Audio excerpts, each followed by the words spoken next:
Ikaw ba ay nagpaplano na magkaroon ng negosyo? Wala ka pang naiisip kung anong negosyo ang papasukin mo? Tara na, pasukin na ang pagsasari-sari store.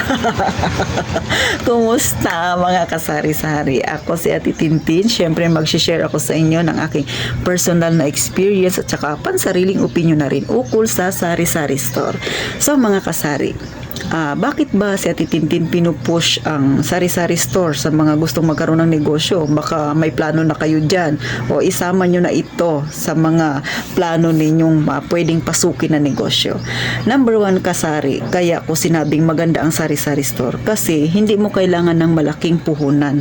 Yung iba nga nagumpisa sa 5,000 na palago nila. Yung iba 10,000. O ang Ate Tintin ninyo, 20,000 ako nagpasimula sa aking maliit na tindahan. Number 2, nakadahilanan. Hindi mo kailangang graduate ka ng kolehiyo. Oy, wag nating isali yung diskarte of diploma, wala tayo doon, wag tayo magtalo doon. Kasi minsan may mga pagkakataon talaga na hindi natin masasabi ang ating kapalaran at tayo ay napunta sa hindi nakapagtapos. O, mga kasari gaya ako, hindi naman ako nakapagtapos ng kolehiyo. So, kung hindi ka nakapagtapos, walang problema. Kahit nga elementary graduate ka, walang problema. At kahit na hindi ka pa nakapag-aral, walang problema. Pwedeng-pwede mong pasukin ang pagsasari-sari store.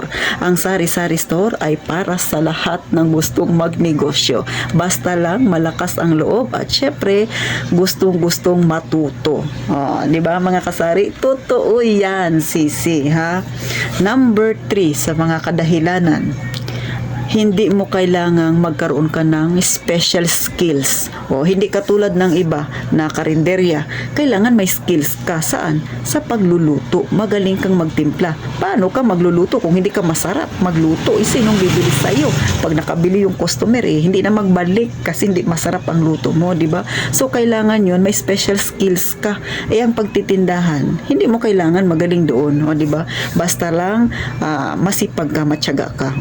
Meron kang malit na space, maganda ang location mo, kahit pa 5,000 ang puhunan mo, kahit hindi ka nakapagtapos, pwede kang magsimula ng sari-sari store. Yan ang kainaman ng sari-sari store, mga kasari. At saka isipin mo, mga kasari, na alam ko dyan sa lugar ninyo, may mga kakilala ka na graduate ng kolehiyo pero nagtitinda. Bakit? Kasi syempre, ang pagtitinda ay napakadaling gawin, mga kasari. At saka wala kang amo, sarili mo lang, di ba? Pero, syempre, kahit nasabing wala kang amo, ikaw sa sarili mo magpupursige ka, magtsatsaga ka, magsisipag ka, kasi syempre negosyo mo yan. Pag kung patulog-tulog ka sa negosyo mo, tulog din yan ang puhunan mo, tulog din yan ang negosyo mo. Kaya kung desidido ka nang magkaroon ng negosyo, sana sisi isama mo ang pagsasari-sari store sa pag-isipan na posibleng maging negosyo mo. Maganda po ang pagsasari-sari store. Sa totoo lang, katulad ako, sisi, ito ay na-vlog ko na kahapon. Yung 20,000 na puhunan ko ay nakapagbenta ako sa loob ng mahigit 3 taon. Umabot yung benta ko ng 2,176,025 Benta yun, ha, magkaiba ang benta sa kita. So, ganun ka lago ang aking tindahan. Pero hindi tayo doon sa payaman-yaman, sisi. Ang pagtitindahan ay hindi yan isang nayayaman ka na kagad. Ang pagtitindahan para yang hagdanan. Bakit ko ba nasabi na parang hagdanan? Kasi pa isa-isang hakbang. Di ba mga kasari? Ang pagtitindahan ay marami ring struggle na dapat mong malampasan. Katulad sa akin, hindi ko akalain na aabot ang benta ko sa ganun sa loob ng mahigit na 3 taon. Ang tindahan ko ay mag-4 na taon na. Kasi marami ring pinagdaanan yung aking maliit na tindahan. Marami ring ups and down. Marami ring pasakit sa aking damdamin. Pero ang aking masasabi ay naging matatag ang aking tindahan. Lahat ng nagninegosyo ay dumadaan sa ganyan. Basta lang ang kailangan mo lang willing kang matuto, matyaga ka, masipag ka, samahan mo ng diskarte, at higit sa lahat, sisi, kailangan matuto tayong makontento sa kung anong ipinagkaloob ng Panginoon sa atin. Yun lang yung kailangan natin. Yung sipag, yung tiyaga, nandyan na yan. Ang pagpapala, ibibigay na lang yan ng Panginoon sa atin. Kaya yung pagtitindahan, hindi mo masasabi na yayaman ka agad. Hindi yun ganun, sisi. Pero sinisigurado ko sa iyo, ang pagtitindahan makakatulong makakatulong yan para umangat ang pamumuhay mo. Kasi nung ako nagtindahan, hindi rin ako nag-isip na makakapag-ipon ako ng malaki. Hindi. Kasi alam ko ang tindahan ay maliit lang ang tinutubo.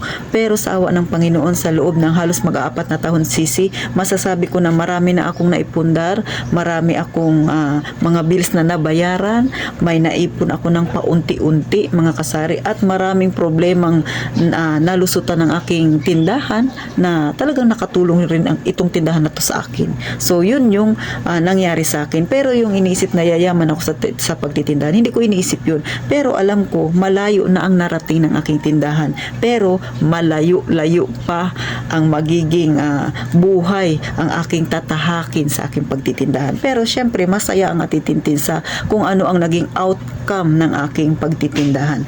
Kaya ikaw na nag-iisip na kung anong business ba ang gusto mong pasukin, sana isa itong sa gusto mong kumbaga gusto mong pag-aralan kung ano ba yung meron dito sa Sari-Sari Store. Malay mo sa umpisa nga ng aking pagbablog, malay mo ito yung calling sa'yo, di ba mga kasari? So hanggang dito na lang ang vlog ni Ate Tintin. At sana makapagbigay inspirasyon sa inyo mga kasari, lalo na sa mga may tindahan na medyo dumadaan din sa problema gaya ng napagdaanan ko. Laban lang Sisi, kayang-kaya natin ito. Ngayon ka pa ba hihinto na nasimulan mo na ang iyong negosyo?